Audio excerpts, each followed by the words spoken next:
CS স্কুলের পক্ষ থেকে সবাইকে স্বাগত জানাচ্ছি। এই ভিডিওতে আমরা সমান্তরাল রেখা নিয়ে কথা বলবো। খুবই গুরুত্বপূর্ণ একটা বিষয়। পরবর্তী ক্লাসগুলোতে এটা খুবই দরকার পড়বে। কাজেই আমরা ষষ্ঠ শ্রেণীতে থাকা অবস্থায় ভালো করে বোঝার চেষ্টা করব যে সমান্তরাল রেখা বা সমান্তরাল সরল রেখা আসলে কি। তো এখানে বলা হয়েছে বা সংজ্ঞা দেওয়া হয়েছে, এখান থেকে আমরা বুঝবো। তো বলা হচ্ছে একই সমতলে অবস্থিত দুটি সরল রেখা একে অপরকে ছেদ না করলে, যদি ছেদ না করে তখন তাদেরকে সমান্তরাল সরল রেখা বলে। তো আমরা এইটুকু থেকেই বোঝার চেষ্টা করি। নিচে দেখো দুটি সরল রেখা আছে, একটা এবং দুটি।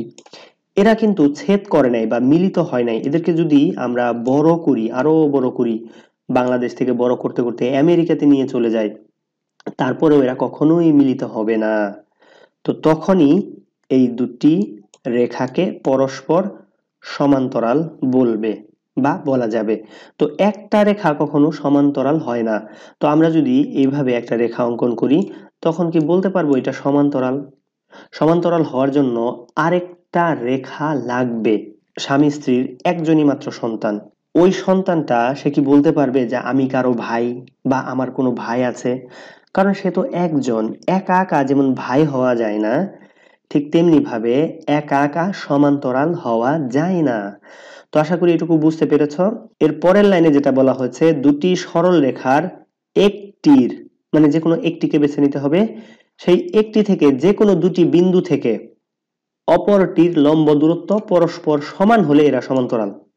তার মানে উপরে একটা তথ্য দিল, নিচে আরেকটা তথ্য দিল। এই দুইটা তথ্যের আলোকে আমরা বলতে পারি দুটি রেখা সমান্তরাল। তো নিচের বিষয়টা আমরা একটু বোঝাচ্ছি।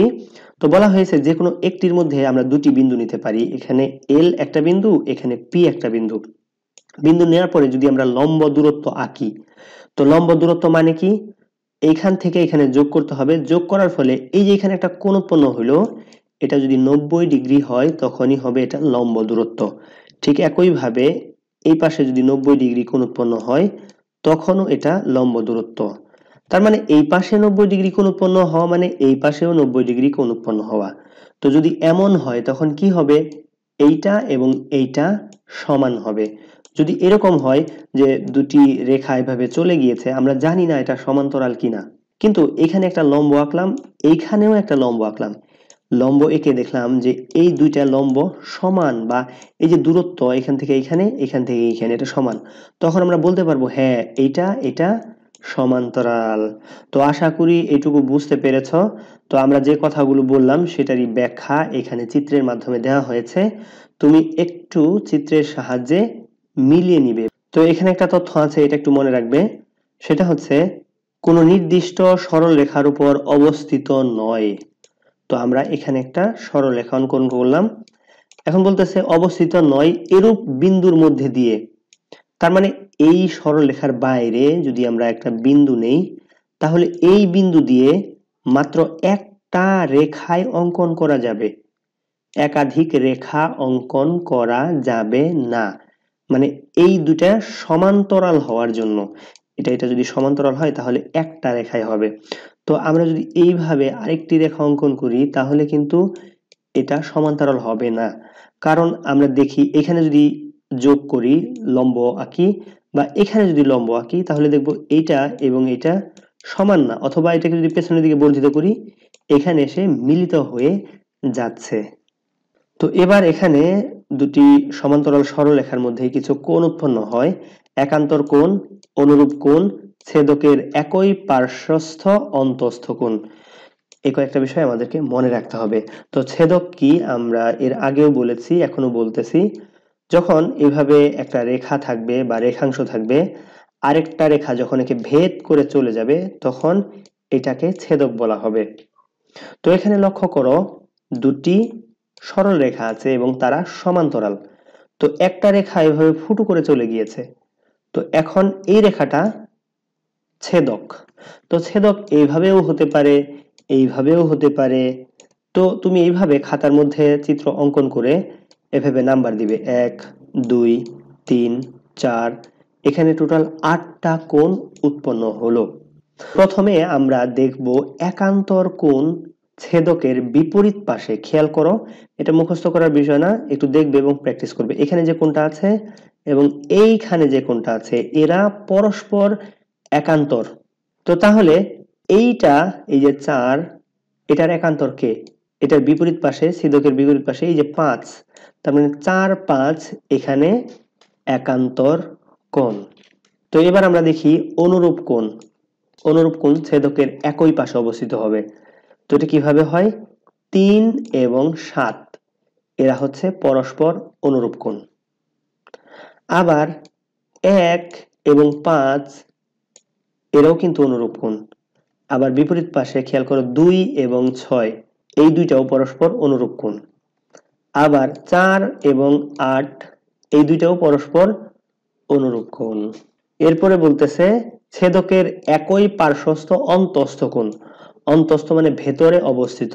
তার মানে এই যে ছেদকের একই পাশে 4 এবং 6 অবস্থিত এবং এরা ভেতরে অবস্থিত, এই জন্য বলা হচ্ছে ছেদকের একই পার্শ্বস্থ অন্তস্থ কোণ। তো এই নামগুলোকে খাতায় লিখে লিখে মনে রাখতে হবে এবং বারবার অনুশীলন করতে হবে, একবার পড়লেই মনে থাকবে না। তো যে কথাগুলো আমরা বললাম নিচে এখানে দেওয়া হয়েছে, তোমরা একটু মিলিয়ে নিবে। তারপরেও আমি একটু দেখাচ্ছি, খেয়াল করো। এখানে বলা হচ্ছে 1 এবং 5 এরা পরস্পর অনুরূপ কোণ। তার মানে এই যে 1 এবং 5 এই দুইটা হচ্ছে অনুরূপ কোণ। কমা দিয়ে আলাদা করে আবার বলা হচ্ছে 2 এবং 6 এরাও অনুরূপ কোণ। তাহলে 2, 6 কোথায় আছে? এই যে 2 এবং 6। তো এটা তুমি মুখস্থ করবে না, এটা বারবার খাতার মধ্যে লিখবে এবং মেলাবে। প্রথমে দেখে দেখে লিখবে, এরপরে না দেখে লিখে বইয়ের সাথে মেলাতে চেষ্টা করবে। যখন এইভাবে কয়েকবার প্র্যাকটিস করবে, প্রথম দিন হয়তোবা তোমার মনে থাকবে না, এভাবে 2-3 দিন প্র্যাকটিস করলে তোমার এটা মস্তিষ্কের মধ্যে বসে যাবে। তো এটা কিন্তু খুবই গুরুত্বপূর্ণ, খুবই গুরুত্বপূর্ণ, খুবই গুরুত্বপূর্ণ। তো এরপরে তোমাকে কিছু কাজ দিয়েছে। চাঁদার সাহায্যে মেপে দেখি অনুরূপ কোণগুলো পরস্পর সমান। তো এই তথ্যটাও মনে রাখতে হবে যে অনুরূপ কোণগুলো সব সময় সমান হয়। এখানে অনুরূপ কোণ কে কে ছিল? 3, এটার অনুরূপ কোণ ছিল 7। তার মানে 3 এর মান যদি 60 হয়, 60 ডিগ্রি, তাহলে 7 এর মান কত হবে? অবশ্যই 60 ডিগ্রি। এটা তোমাকে চাঁদার সাহায্যে মাপতে বলতেছে, মেপে দেখতে পারো, অবশ্যই সমান হবে। এরপর বলছে আরো মেপে দেখি একান্তর কোণগুলো পরস্পর সমান। এখানে এই দুইটা তথ্য অবশ্যই মনে রাখতে হবে, এগুলো পরবর্তীতে কাজে লাগবে। একান্তর কোণ কে কে? 3, এটার একান্তর কোণ কে? 6। তাহলে আমরা যদি বলতে পারি 3 এর মান হচ্ছে 60 ডিগ্রি, তাহলে 6 এর মান কত হবে? অবশ্যই 60 ডিগ্রি। মনে রাখতেই হবে, রাখতেই হবে, বারবার পড়লে আশা করি মনে থাকবে। এরপর বলছে এগুলো সমান্তরাল রেখার বিশেষ ধর্ম। তার মানে যখন সমান্তরাল সরল রেখা হবে তখন এইভাবে আমরা একটা জিনিস বলতে পারবো যে হ্যাঁ এটা এইভাবে হবে। তো একটা গরু যদি গাভী হয় তাহলে সে দুধ দিবে, এটা স্বাভাবিক, আমরা কিন্তু বলতে পারি। আর যদি ষাঁড় হয় তাহলে সে দুধ দিবে না, এটা আমরা বলতে পারি। যদি চিনি হয় তাহলে সেটা মিষ্টি হবে, আর যদি চিনি না হয়, লবণ হয়, তাহলে সেটা লবণাক্ত হবে বা তেতো হবে। তো নিচে কাজ আছে, নিজে নিজে প্র্যাকটিস করবে। যদি না পারো তখন তোমার শ্রেণী শিক্ষককে দেখিয়ে দিতে বলবে। তো এখানে বলা হচ্ছে এ বি ও সিডি পরস্পর সমান্তরাল। চিত্রে এ বি সিডি এর মান কত? তো মান বের করতে বলা হচ্ছে, খুবই সহজভাবে চিন্তা করো। তো উপরে যে তথ্যগুলো আমরা বললাম সেই তথ্যগুলো দিয়েই এর মানগুলো বের করতে হবে। আমরা এই এ বি এটাকে একটু সরিয়ে নিয়ে আসলাম এবং এই যে ছেদকটা আছে এইখানে এইভাবে অঙ্কন করলাম। তো এইখানে কিন্তু 60 ছিল আর এইখানে ছিল এ। তো এর মান কত হবে আমরা কি জানি?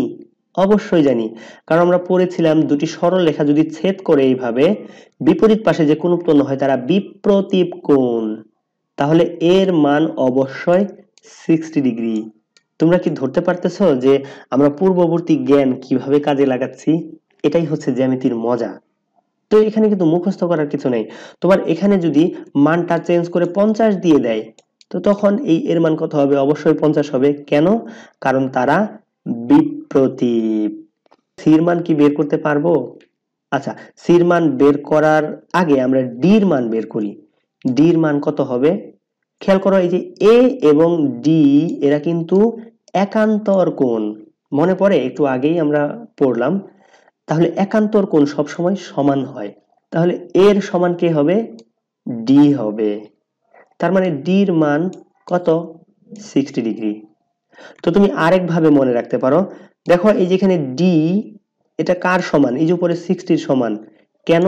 কারণ এরা অনুরূপ, আর অনুরূপ কোণ সব সময় সমান হয়।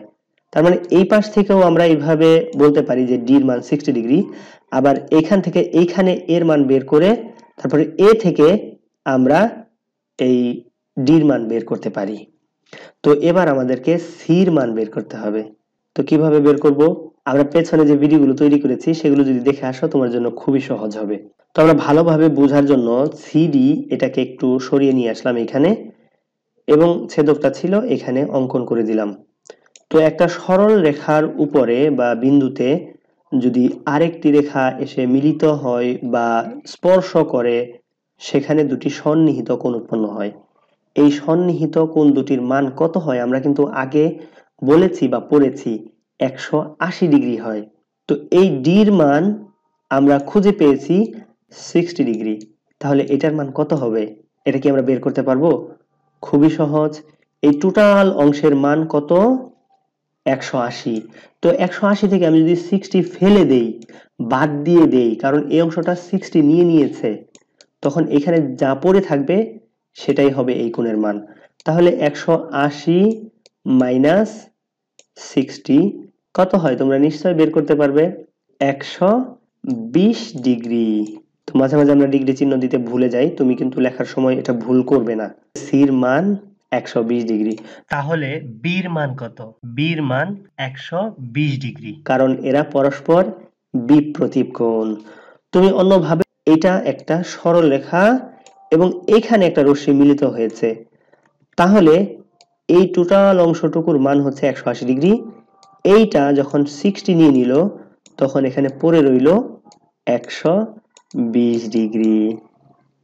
তো আর কথা বাড়াবো না, তুমি নিজে নিজে অনুশীলন করবে, অবশ্যই অনুশীলন করবে। যদি অনুশীলন না করো তাহলে এই কথাগুলো মনে থাকবে না এবং পরবর্তী লেকচারগুলো হয়তো তোমার কাছে কঠিন মনে হবে।